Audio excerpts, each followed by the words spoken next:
everyone, I hope you're having a great day. Today's video I'm going to be helping you get rid of all your scraps and crumbs.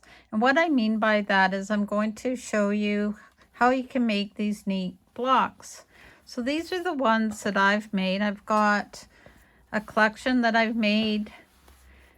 These are 4.5 by 8.5, and then I've also got a group where I've made them so they're 4.5 inches square, and I've come up with a really neat pattern to do this. So to get started, what you need to do is have some old strips.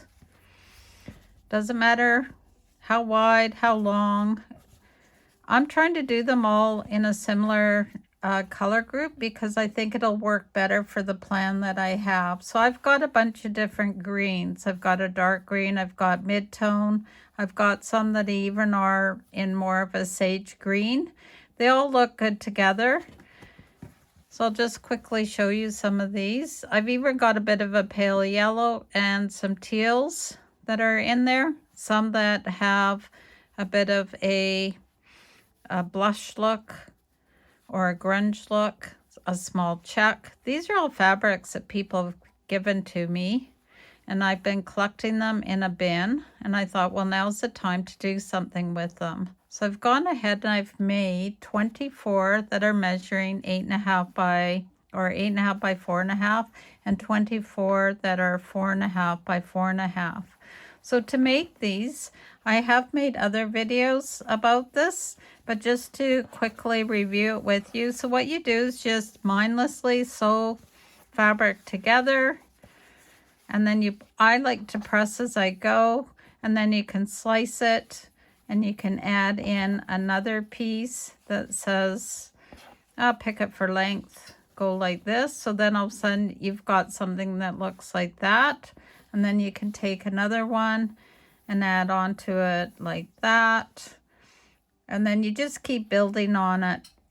One way to get some of these neat, smaller little areas that give you a nice definition is to sew some of these crumbs together. So again, you do the same thing, and then you press as you go. So using this one as an example, I could take a smaller strip or longer strip and do right sides together, stitch here, flip, and then all of a sudden I've got an area that's almost twice as big as the other. I would be cutting off the selvages on this, and then these are some of the cuttings I have left over once I've got them trimmed down.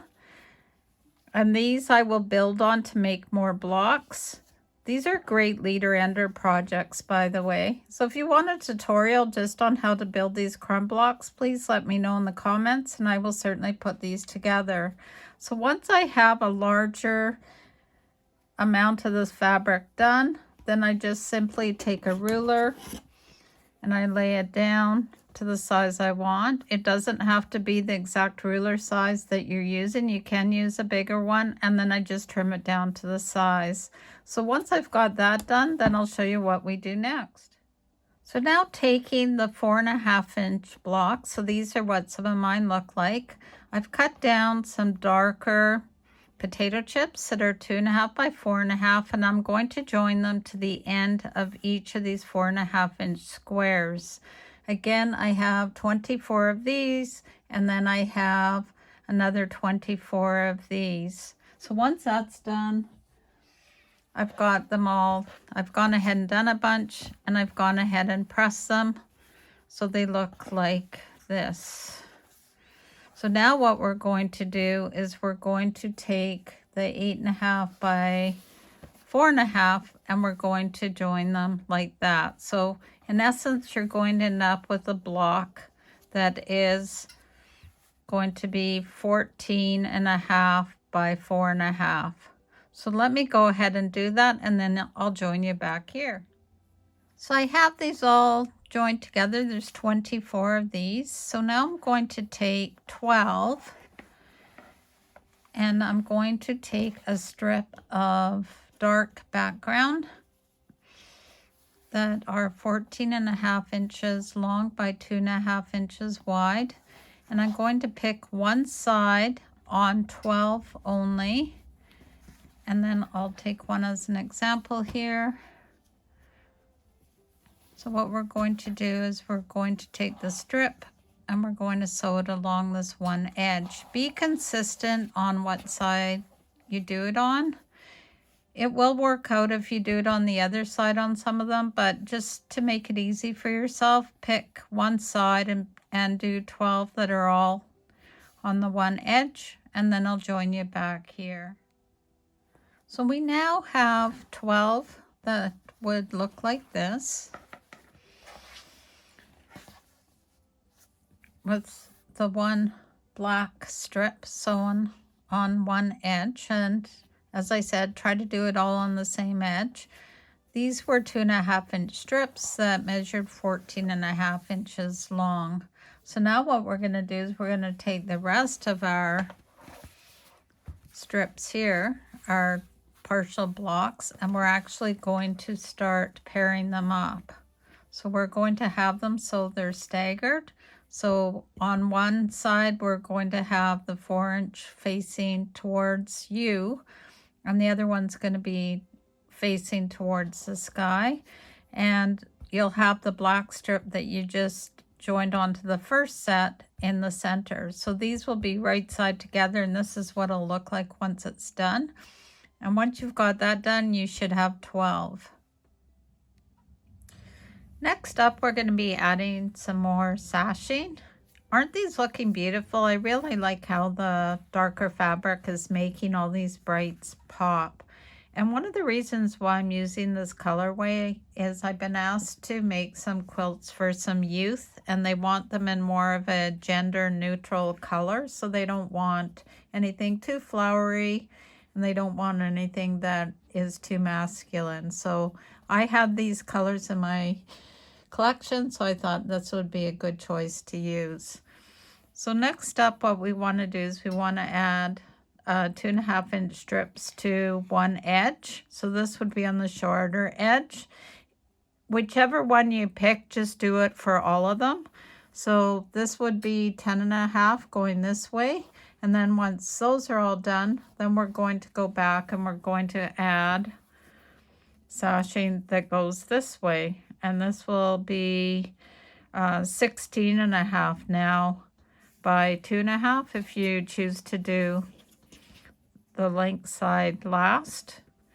If you do this first, then it would be the opposite. So this would be 14.5 by 12.5. Whatever works for you and your brain. But as I said, just pick two edges and make sure they're all being done on the same two sides. So once this is done, I'll take you to the next step. A quick update. I've laid these out quickly on my design board. So it's 4 across and 3 down. And this is just with adding the sashing to the top of each block. The idea is to finish it up by adding in between each block going vertically, and then adding on the sides and the bottom to wrap it all up. So I think what I'll do is I will add the sashing. What do you think about this? You could leave it the way it is and be a smaller, slightly smaller size. Originally, I was going to double up the sashing in between each section just to give it more of a resting space, but I really don't think I need it. So I think what I'll do is I will add between each of the vertical rows or columns, and then I'll bring you back here to show you what it looks like. Back at the design wall, this is missing one column that I need to still put up, but I just want to show you quickly where this is heading to. So what I need to do is on the outside edge, I will add strips to those remaining blocks, and then I'll also add them on the bottom. And that's kind of like a self-sashing, self-border type of design. I don't think I'll add more border to this. I think I'll just leave it the way it is because it'll be the size I want it to be. So let me finish it up and then I'll bring you back here in a second. So I was putting together all the blocks last night and I was laying them out 4 across and 3 down. And then I did a quick math and figured it would end up being a square format at 50 by 50, which is what I wasn't wanting to accomplish. So what I came up with, I played around with the rows a bit, and I thought what I'd do was add some additional blocks. So what we need to do if you want to make a 50 by 66 inch quilt is make 4 of these blocks, which are a 2.5 by 6.5 inch darker strip. Then we're going to use 3 2.5 inch squares, 2 in your background, and then 1 that is your featured fabric. And then to that, we're going to add the background in a 6.5 by 8.5, and this will yield a block to fill in the void that'll be 12.5 by 6.5 when joined together. So I'm making 4 of these. I do have different colors. You've got the blue, I've got a light yellow, I have another green, and then I also have another lighter yellow as well. So let me finish that up, and then I'll take you over to the design wall.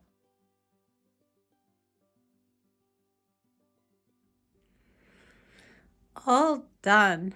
I must say I really love how this has turned out. This is an improv Scrappy quilt, and as you see, these are the blocks that I added to make it a larger quilt and to have it so it's not a square format. I have to note also in this block here, we needed to add an extra strip to make it the same width as these 2 columns. So I'd really be interested to know if you like this technique. What do you feel about improv piecing? Is it something that you look forward to doing, or is it something you just leave to someone else to do? Please leave me a comment below, like, share, and all that fun stuff. Until next time, sew safely and sew with Debee. Bye for now and have a great day.